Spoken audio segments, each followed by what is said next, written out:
Oke, bismillahirrahmanirrahim. Assalamualaikum warahmatullahi wabarakatuh. Di sini saya akan mempresentasikan hasil proyek akhir teknologi dan pemrograman mobile yang berjudulkan aplikasinya ialah Laporin App. Laporin App itu apa? Yaitu melaporkan kerusakan infrastruktur secara online. Jadi kalau misal ada di jalan itu nemu jalan rusak atau misal jembatan rusak, nah itu bisa dilaporin memakai aplikasi saya. Nah, sebelumnya perkenalkan, saya sendiri Anas Sofianto dengan NIM 123220045 dari kelas TPM IFD. Jadi next. Nah, masuk slide selanjutnya ialah pendahuluan. Nah, merasa laporan Anda tidak pernah didengar? Nah, Laporin App ini adalah solusinya. Nah, aplikasi saya ini hadir sebagai platform mobile untuk melaporkan kerusakan infrastruktur. Nah, seperti saya bilang tadi, seperti jalan rusak, jembatan rusak. Nah, aplikasi ini itu dirancang untuk menjadi jembatan atau penghubung komunikasi antara masyarakat dan mungkin instansi atau pemerintah gitu. Mungkin ini tampilan login, cuplikan tampilan login. Next. Nah, mungkin ini adalah berbagai macam fitur yang sudah saya integrasikan pada aplikasi yang sudah saya buat, yaitu yang pertama ialah autentikasi pengguna, yaitu sistem bisa login dan registrasi dengan aman, yaitu nanti di backendnya akan saya jelaskan kenapa aman memakai enkripsi. Nah, untuk selanjutnya ialah pelaporan berbasis lokasi. Nah, untuk melaporkan ini itu laporannya lengkap dengan juga ada GPS-nya. Nah, selanjutnya ialah pelacakan status laporan. Nah, ini mungkin lebih ke arah history. Jadi nanti sistemnya itu merespon, yaitu pending, verified, in progress, dan resolve laporan yang dilaporkan oleh masyarakat. Selanjutnya ialah notifikasi.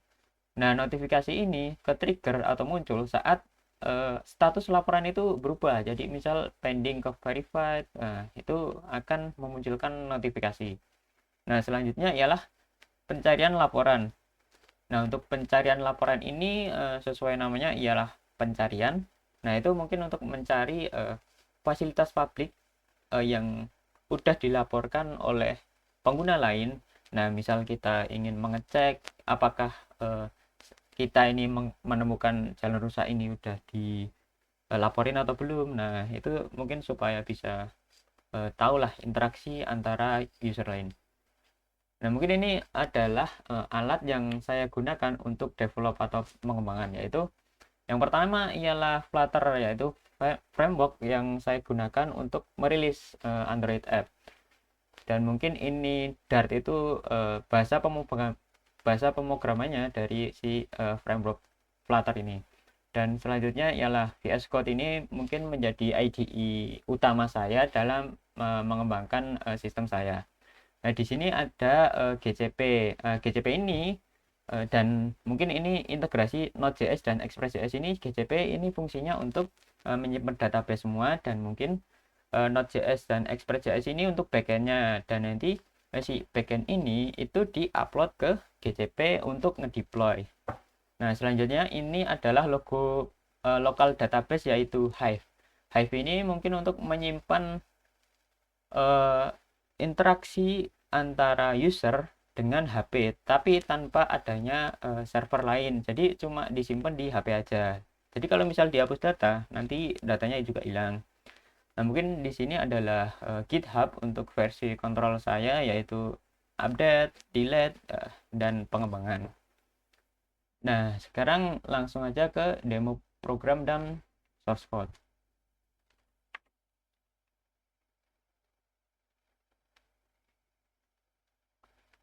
Nah, mungkin ini saya buka aplikasinya. Oh, saya login dulu. Nah, mungkin di sini dulu ada implementasi untuk login dan registrasi dengan enkripsi.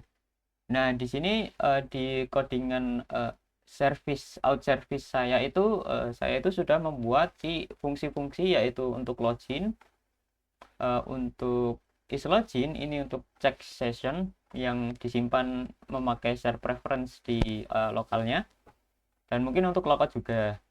Nah, ini ada penjelasan juga untuk API user login ini didapat dari sini, dari backend. Untuk backend itu tadi saya menggunakan Node dan Express. Nah, ini ada /login.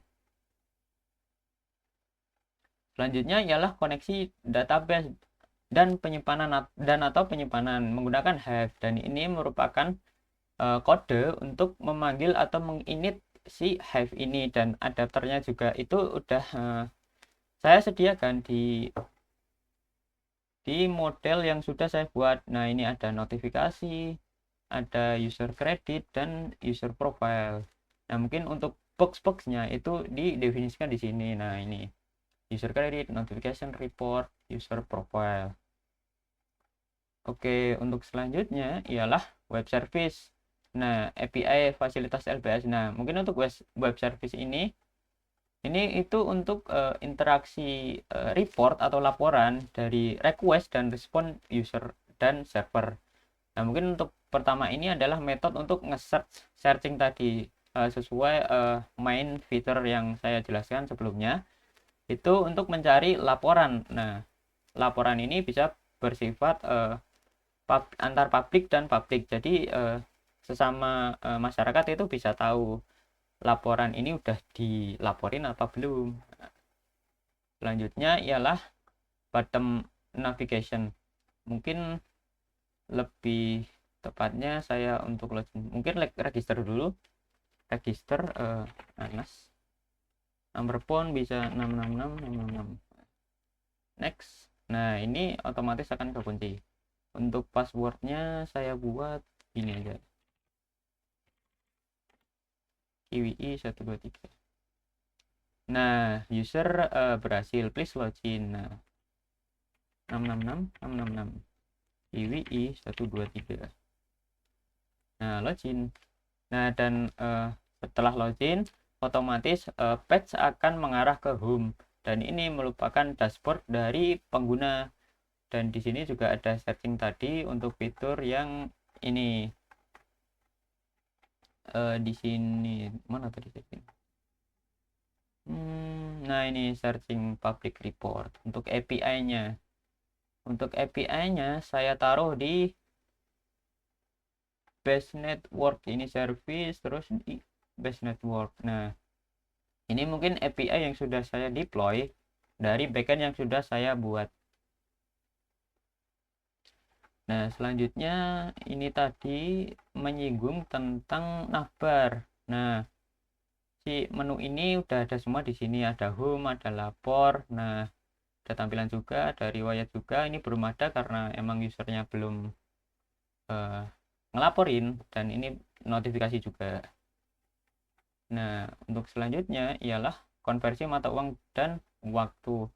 Nah, mungkin untuk konversi mata uang ini saya terapin sebagai konversi yang untuk mengubah doang. Ini kan ada kredit. Nah, kredit ini fungsinya untuk membatasi user melaporkan setiap harinya. Jadi ini ada pengulangan setiap harinya, daily itu mengulang kreditnya setiap jam 4. Nah, setelah dia nge-create report itu saya set berkurang 10.000 kalau dalam IDR. Dan mungkin ini juga sama untuk persentase berkurangnya dan total cost untuk seharinya.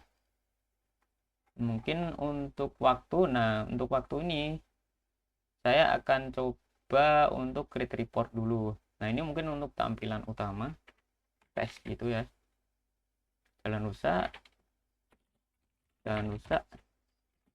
dirusak lagi. Nah, ini jalan rusak juga, bingung.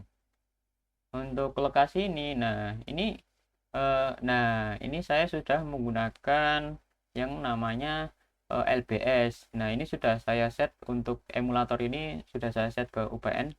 Nah, mungkin untuk konsep LBS ini saya mengambil API dari Google. Jadi ini adalah Google Map dari Google Service.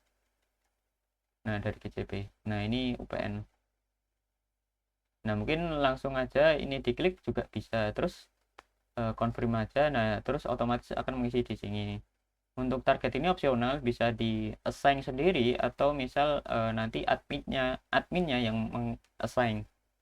Next. Nah, ini untuk reporter information. Jadi number point ini uh, harus sama. Jadi kayak ini kan udah disimpan dalam share preference. Jadi kayak langsung ke paste di sini.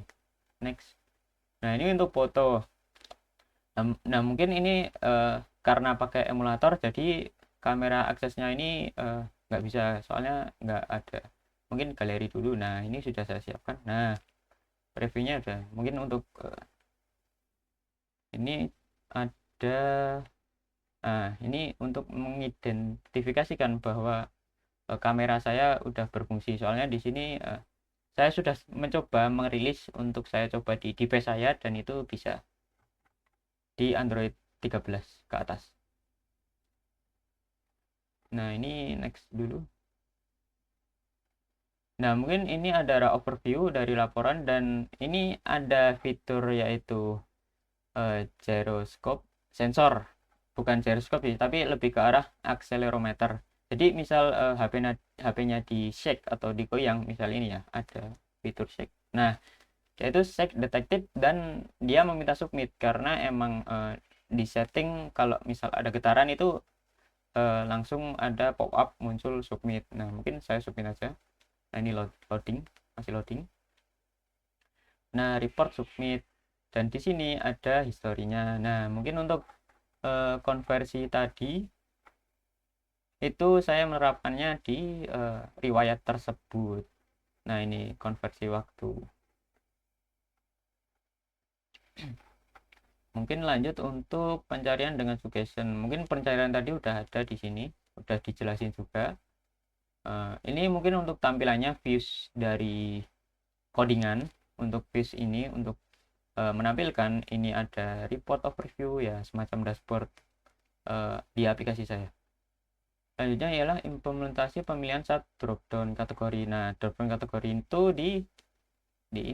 nah ini sudah mengimplementasikan bahwa dia tuh bisa memilih dropdown gitu.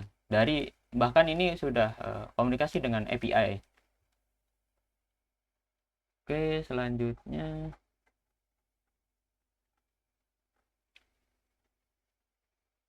penggunaan API. Nah, mungkin ini juga sudah saya coba dan sudah membuat dokumentasi semuanya. Mungkin ini juga dokumentasinya sama yang saya jelaskan tadi. Dan mungkin di sini belum ada notifikasi karena emang dari adminnya belum mengubah dari pending ini ke status yang lain. Coba misal ini di laporan saya ini sudah saya tes. Mungkin ini harus mengeset dari adminnya dulu. Jadi hmm, mungkin bisa saya sudah membuat aplikasi web service dari backendnya untuk admin, tapi mungkin belum saya demokan saja. Jadi ini mungkin tampilan status jika misal adminnya mengubah status pending ini menjadi verifikasi. Nah, ini ada pop-upnya yaitu status laporan berubah. Nah, terus ini adalah tampilan laporan baru. Nah, selanjutnya ialah tag profile. Nah, di profile ini mungkin ada informasi mengenai ID saya dan nomor saya. Mungkin ini kesan dan pesan untuk memenuhi ketentuan. Dan mungkin ini saya akan mencoba ganti profile dengan hide. Nah, mungkin ini juga kamera. Ini juga udah bisa saya jalankan di device saya. Mungkin saya nyoba dari galeri dulu. Nah, udah pakai ini. Nah, ini langsung update successfully. Nah, mungkin juga bisa ini diklik lagi dan dihapus. Nah, dan mungkin tombol logoutnya logout biasa dan akan kembali lagi ke home. Kembali lagi ke login. Mungkin untuk pengujiannya juga sudah. Ini ada pengujian pengujian fitur dan skenario juga, dan hasilnya hasil aktual, dan catatannya juga untuk plus minusnya juga. Mungkin itu saja fitur dari aplikasi yang sudah saya kembangkan untuk proyek akhir teknologi pemrograman mobil saya, dan kurang lebihnya mohon maaf. Billahi taufiq wal hidayah. Wassalamualaikum warahmatullahi wabarakatuh.